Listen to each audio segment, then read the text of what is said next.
Hello, everyone, and welcome to the Able Voices podcast. I'm Dr. Rhoda Bernard, founding managing director of the Berklee Institute for Accessible Arts Education and assistant chair of music education, and I'm proud to present this podcast featuring disabled artists and arts educators.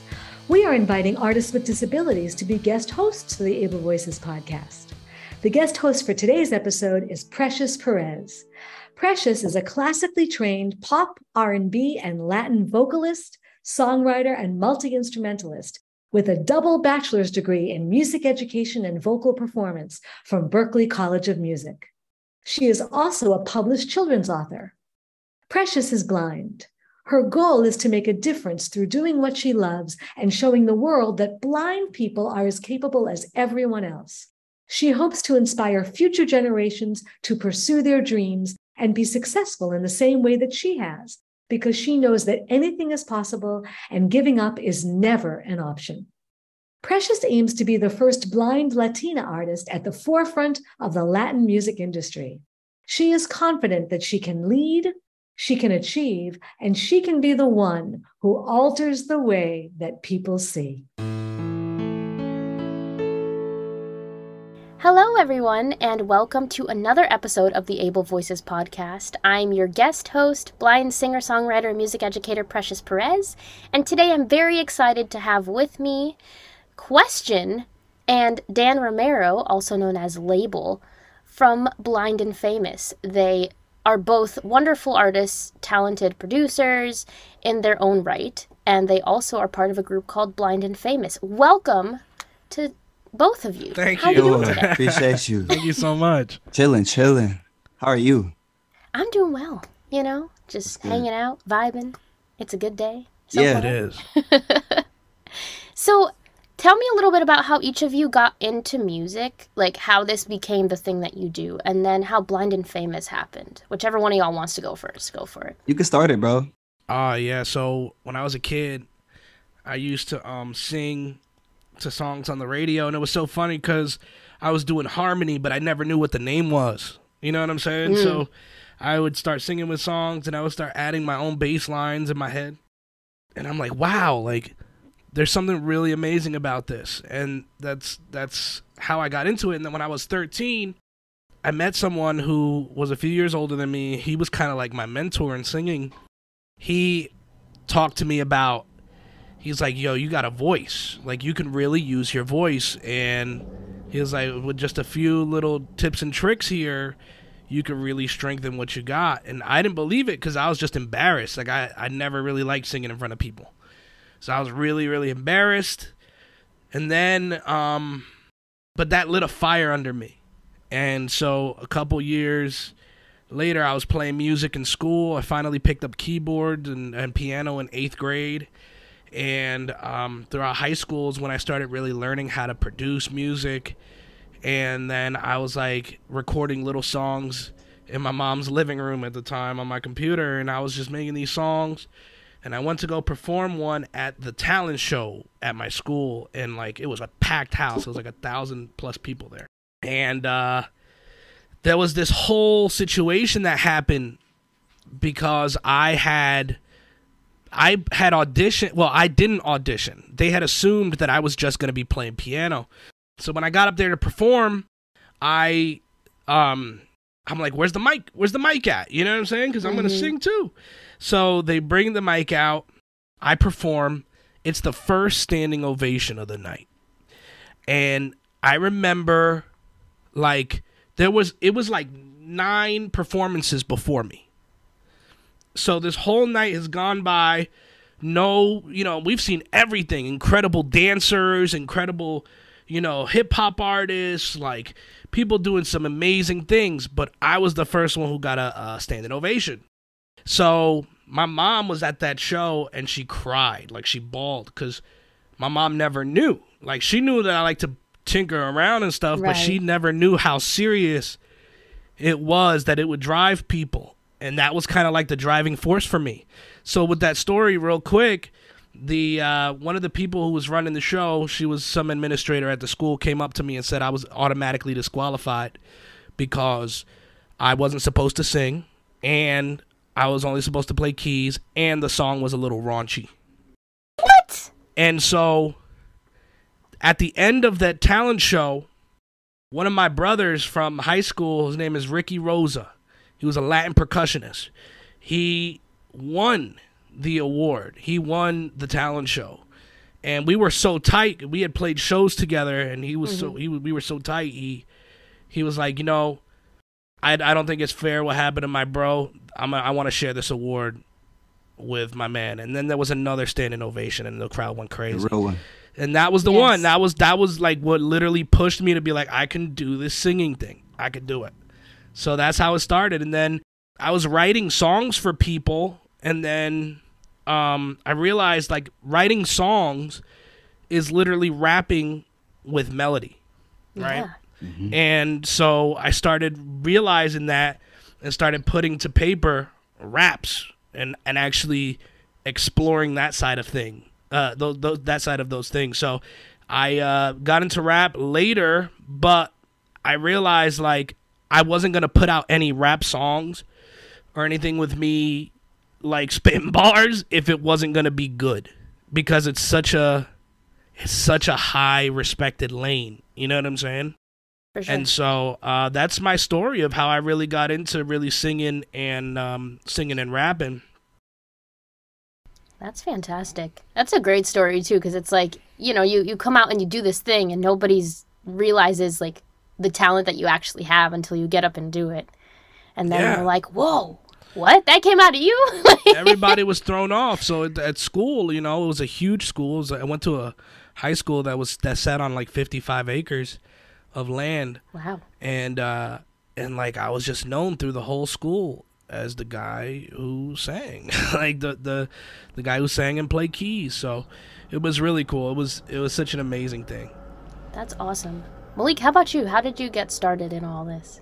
Yeah, for me it was similar. I started out early. Like I also had a lot of experiences in school, like in talent shows and doing different things, but I grew up with music. Like I grew up a student of music like Dan, but it was like I just took to it real fast. Like as a baby, like as a 2-year-old, I was like making beats with little keyboards and taking certain toys that could make sounds and like trying to DJ with them and trying to do different things and put stuff together. So my mom is like still to this day my number one supporter, and enabled me to be in a lot of different places and put me on a lot of different platforms.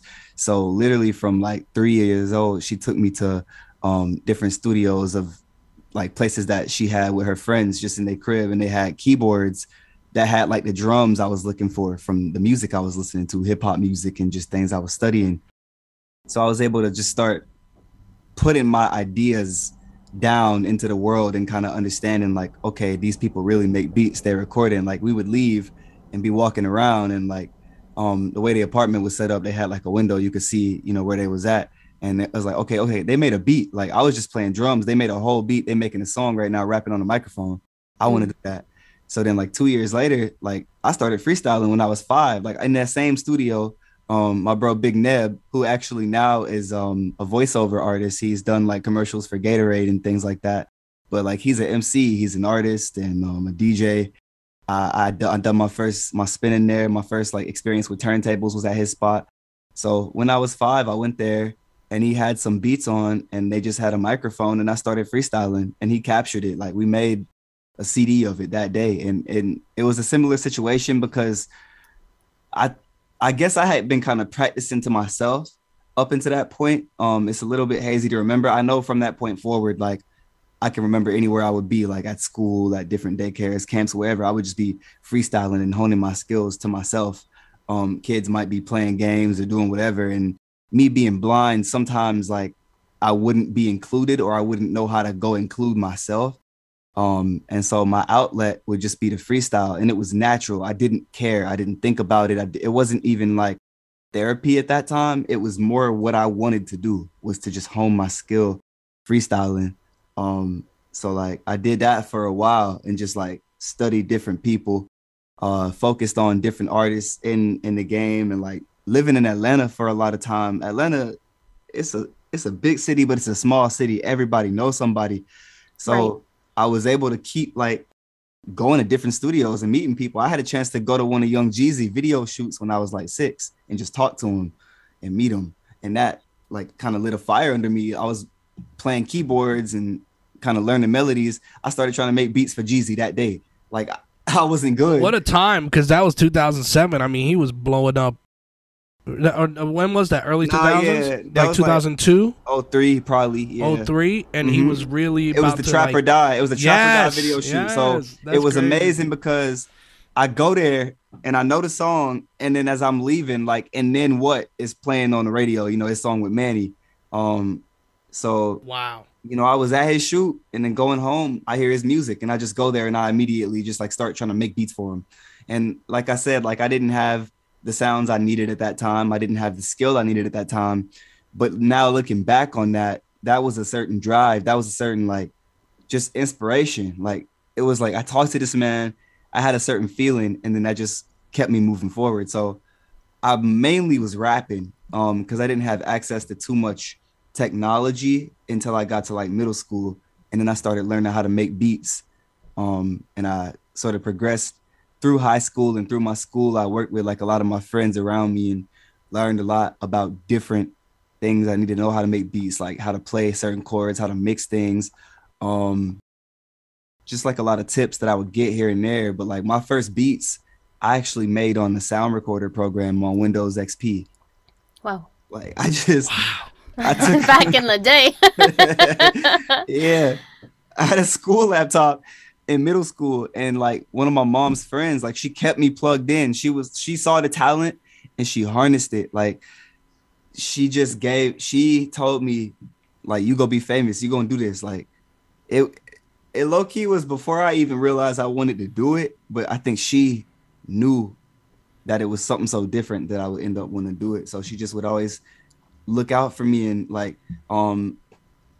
you know, I ended up DJing one of my dances, just to backtrack a little bit, like similar to, you know, something that Danny was doing. Like I DJ'd in my elementary school because my mom got with one of her brothers and ended up getting me a mixer when I was like 10 or 9. And so I ended up like being the school DJ. And I used to like look up to the DJ for everything he was doing. So that was a crazy moment too.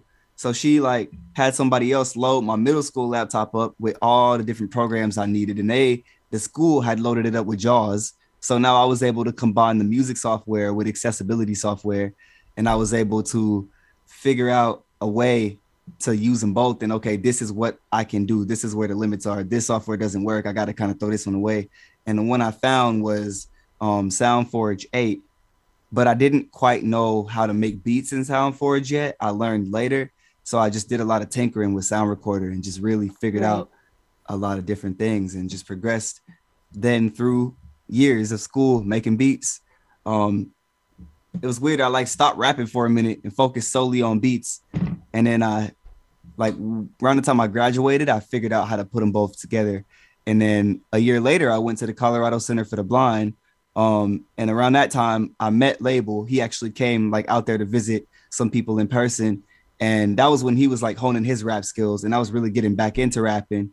So our close friend Demasta, who is here in Georgia with me, we went to the School for the Blind together, and we had just been starting to form a really close working relationship, making a lot of music. Man, that's the brother right there, man. Legendary. He's got a real lane of his own. And so he and I were making a lot of music, and I met Label at this time and just started showing him a lot of the newer beats that I was doing, and he was showing me music he was listening to, and I was familiar with music he was making and putting out. And so we just started collaborating, and it was real easy. So we made like probably 10 to 15 songs in the space of like 6 months, like between he and I. We just started going crazy. And so that's how amazing. I like really got started. That was like the seed of BNF. That's amazing. And now y'all are like putting out mixtapes, and there's a bunch of y'all making beats, and we actually did a collaboration and stuff. Yeah, it's so deep. It's really, really awesome to see that happen. We did a couple. We got like, you're featured on one of my jams, and then we did some production for you. So it's more coming, and that's the beautiful thing of collaboration. And there's often trades like sometimes you might make a song and you don't know who it's going to be for until it's done. And then you're like, all right, this sounds more like, you know, something that you might want on your project. So then you pass it around. But like collabs are always amazing. Absolutely.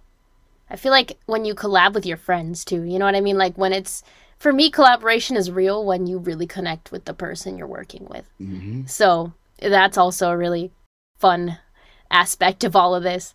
And I wanted to ask both of you, you know, being that the collective is Blind and Famous and that you're both blind musicians, how has blindness and your disability played a role in what you do?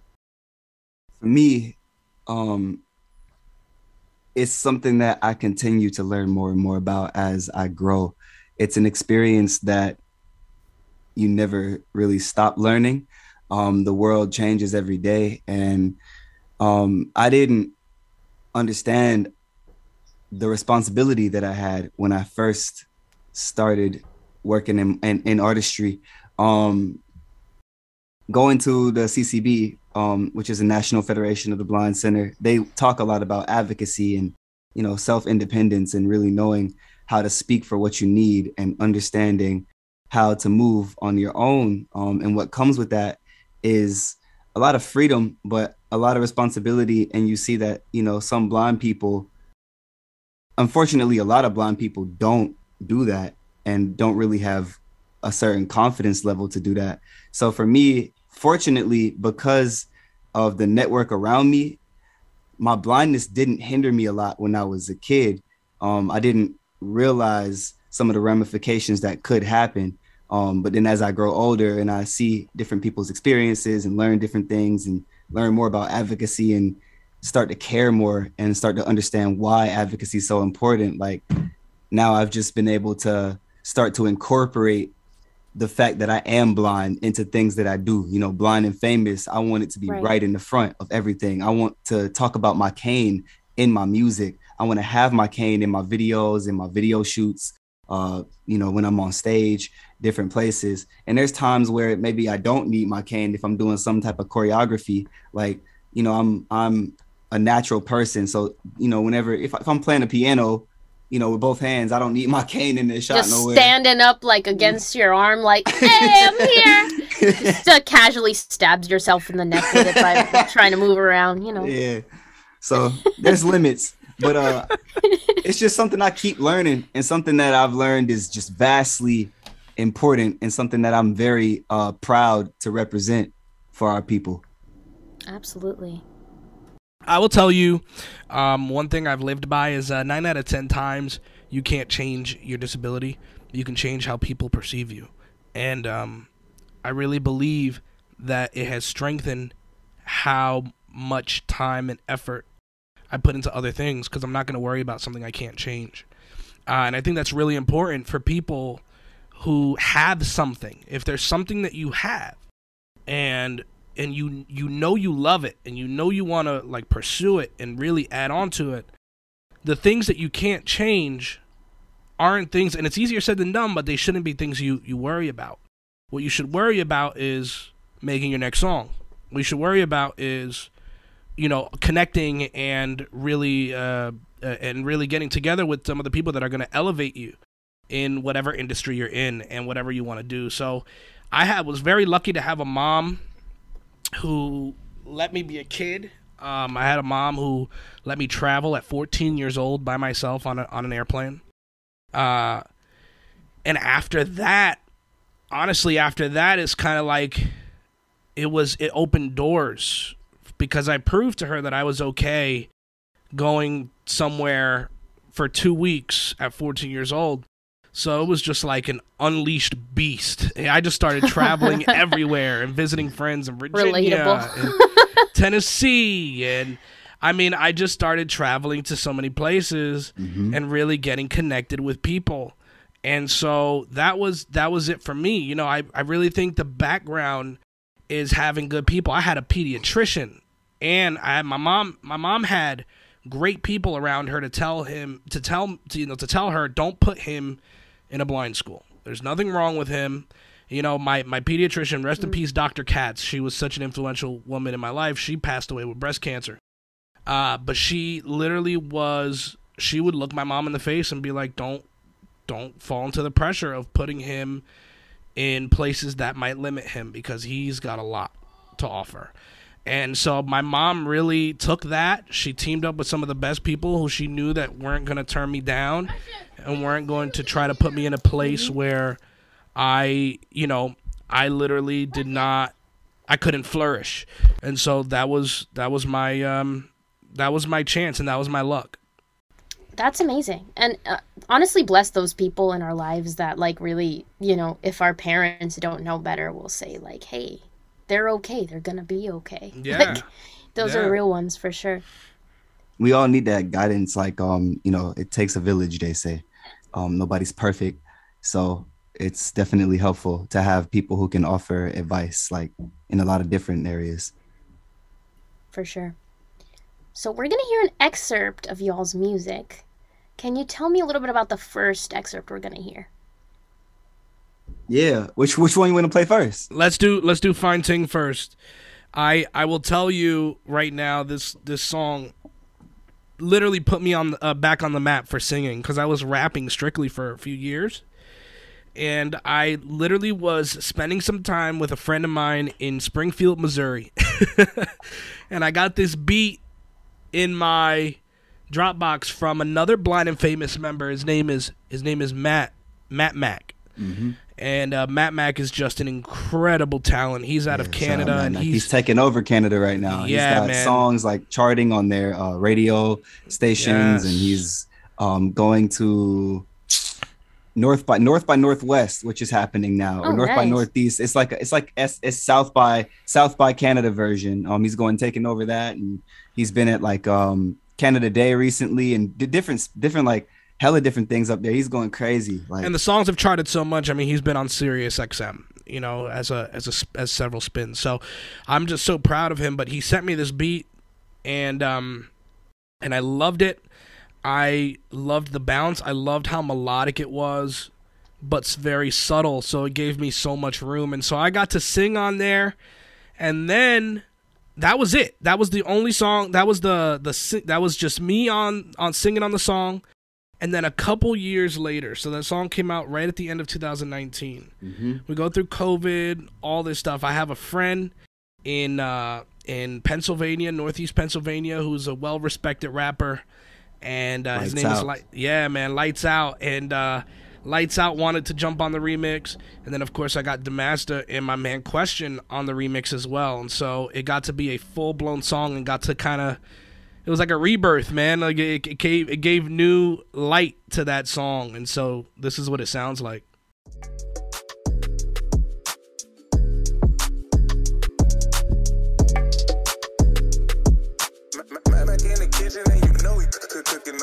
Girl, you know that I'm the flyest. Give you everything, cause I know you're trying to buy it. Oh yeah, fabulous, I can't deny it. Give you everything, cause I'm trying to slip inside it. Oh yeah, you can't believe you about to try this. Baby, let your guard down, you know that it's all on me. You know I'm trying to find the right thing. You my type, shorty, right, yeah, you my fine thing, yeah. Three-dimensional queen, put her up on my team, yeah, that's part of my league, yeah. You my drug, I'm no fiend, my appearance so clean, you're the beauty I seek, yeah. You know I'm never trying to mess it up. Awesome. Honestly, I love that song so much. I did a cover of it. You did? I felt so important. That was so cool. I was like, I need to pick a BNF song to just like vibe on, and that was the one that was stuck in my head for a while. And I was like, you know what? We're just gonna do it. We're just I'm gonna so do glad. it. Yeah. Awesome. Fantastic. Now everybody knows how fantastic both of you are. Thank you. Love. So, what is the next song that everybody's going to hear? Tell us a little bit about that. This next one is Isolation. So this is Matt Mac's latest single, actually. And he produced this himself, completely produced by Matt Mac. And it's talking about some of the anxiety that he deals with being a First Nation artist. He grew up and for a while lived on a reservation community, like a fly-in community. You can only get in like via plane. So it's very sort of in a way disconnected from certain things, and sort of it's isolated. So it's there's a lot of pressure that community. comes with that, right? Yeah, Like, a lot of people know you. first. Yeah. And making it's sure you're representing the reservation in the right way, right? So Yeah, and there's a lot of issues that have been uncovered recently that they've been, kind of working with, and so he speaks on that in this song. He actually worked with me on some of the songwriting. We actually had like a virtual team talk session where he would show me certain cadences that he enjoyed and that he wanted to have incorporated in the song, and we would figure out different phrases, different flows, different ways to really make that come to life. So this song is already like going crazy on multiple platforms, just premiered on YouTube a couple of days ago. It's been on streaming platforms for about a week now, and this is Isolation. I just be leveling when they got this money, now I'm golden. They talk on me, but I ain't hear a word what they saying. I just wanna got this paper, make any moves, I'm just tryna get my pay up, yeah. I ain't on a prize, I'm just living for the moment. I keep it real indigenous until I come on scolding. Coming from the rest, had to deal with all this isolation. Stacking all this bread, now they sing my song across the nation. Cut a mic on and they hearing me. Nowadays the fans tapped and they don't know I'm experiencing. Sometimes I still got problems, though, people who be near to me. Drugs help my insecurities, but they don't help them clearing things, yeah. Still ain't trusting nobody, they say they love me. Fantastic. I'm excited to see what y'all continue to do next, because there's only really up from here, honestly. So y'all have shared some really important wisdom on just, going out there and doing what you want to do and being passionate about it and not really letting things limit you. So what advice do you have for blind musicians and musicians with disabilities in general as far as following their dreams and doing what they love? Do it as if you're making $1 million for it. That's the biggest piece of advice I can give you. Take whatever you want to do and treat it like you're being paid like a top earner, because that's how you know you're going to put all of your passion, all of your creativity, and all of your will to achieve that one dream. And so really, treat it as if you're literally making a fortune from it. That's great advice. That's right on par. The only thing I would add to that, because that sums up a lot of what, a lot of us focus on manifestation and really speaking your goals into existence and really just having that drive. So if you do it like you already are earning what you would like to, that's definitely the way. But I would just say, along with that, self-honesty, make sure that you take accountability for where you are and for what you need to do, and self-love, make sure you take time to appreciate who you are and appreciate what you've accomplished and appreciate your abilities and your gifts and the time that you have to keep going. Be excited, wake up and love every day. I often tweet Happy Monday. People get caught in this algorithm of hating the time that they're given, and we need to appreciate that while we are able and while we can move. So we're gonna leave it off on that. Absolutely.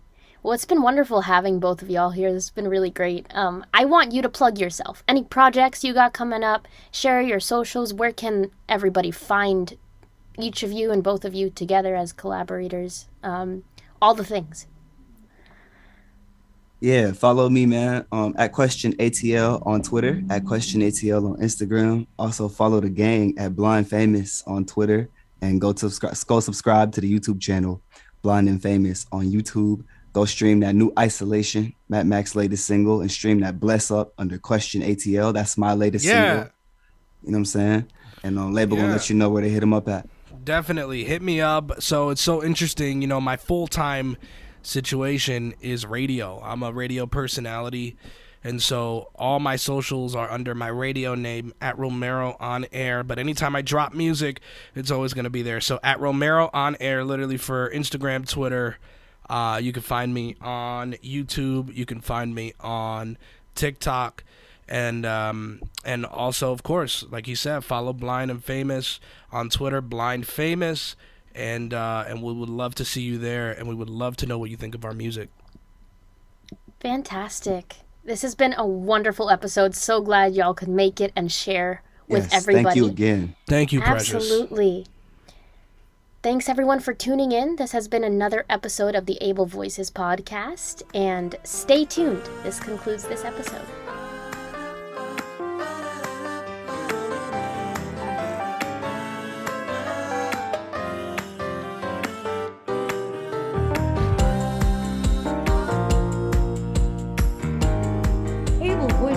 production of the Berklee Institute for Accessible Arts Education, led by me, Dr. Rhoda Bernard, the founding managing director. It is produced by Daniel Martinez del Campo. The intro music is by Kai Levin, and our closing song is by Sebastian Batista. Kai and Sebastian are students in the arts education programs at the Berklee Institute for Accessible Arts Education.